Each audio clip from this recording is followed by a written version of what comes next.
Welcome to the first webcast in the How to Get Published series for authors. The goal of this presentation is to provide you with some background information on academic publishing and outline the important steps you need to follow when preparing your manuscript.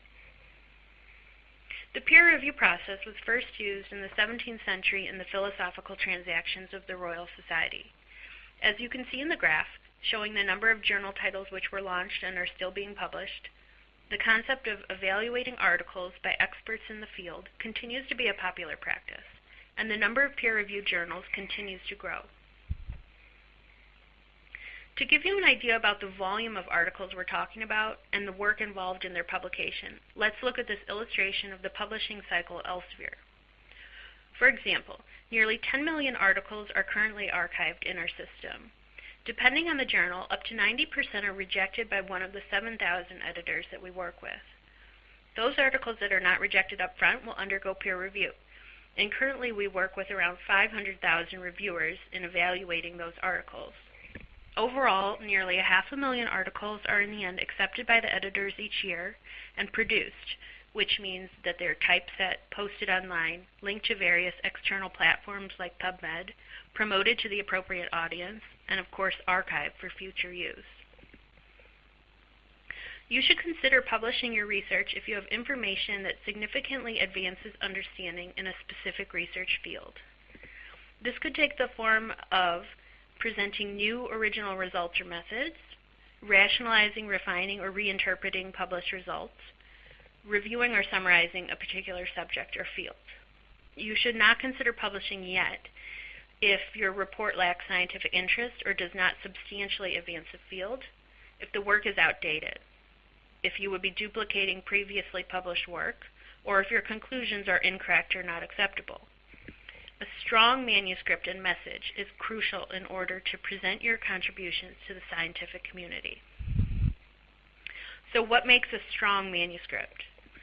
Well, first, the scientific message must be clear, useful, and exciting. The message should be presented and constructed in a logical manner. The reader should arrive at the same conclusions as the author. And the format chosen should best showcase the material. Readers, reviewers, and editors should all be able to easily grasp the significance of the research. The more effort you put into a manuscript up front, the more likely it is to be accepted. There are various types of manuscripts that suit different purposes. First, there are full-length articles, and these are the most frequently occurring type. They are often substantial, complete, and comprehensive pieces of research which are of significance. Short communications or letters are quick and early communications of significant original advances. These tend to be much more brief than full-length articles. And finally, review papers summarize recent developments on a specific topic, highlighting important points that have been previously reported and introducing no new information. These are often submitted after invitation by an editor. You should first self-evaluate your work. Is it sufficient for a full-length article, or are your results so thrilling that they should be shown as soon as possible in a short communication? Your supervisor or colleagues are good sources for advice on manuscript type. Sometimes outsiders can see the situation more clearly than you. Citations for the different article types also vary. This chart shows the difference in treatment and usage of the article types. Review articles tend to be much more highly cited and over a longer period of time, and full-length articles are short communications. When considering where you should submit your work, the impact factor can give guidance, but should not be the sole reason to submit to a journal. The impact factor tells you how many times on average the papers in one journal are cited, but it does not give an indication about a single paper. The impact factor can be influenced by the editorial policies of journals and the turnover of research in a certain field. For example, more recent citations will be made in a very fast subject area like genetics. We also just saw that review articles are generally better cited, so journals publishing only review articles tend to have higher impact factors as well.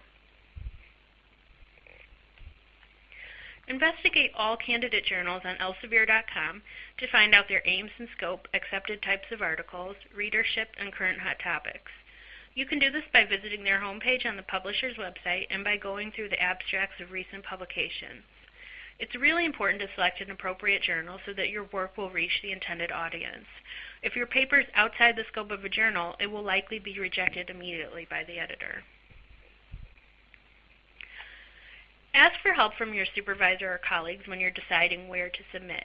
They may be more familiar with the different journals, and your supervisor, who's often a co-author, has responsibility for your work too. It's very important that you do not gamble by submitting your manuscript to more than one journal at a time. International ethics standards prohibit multiple or simultaneous submissions, and the editors do find out. Articles in your references will usually lead you directly to the right journal, so look there first.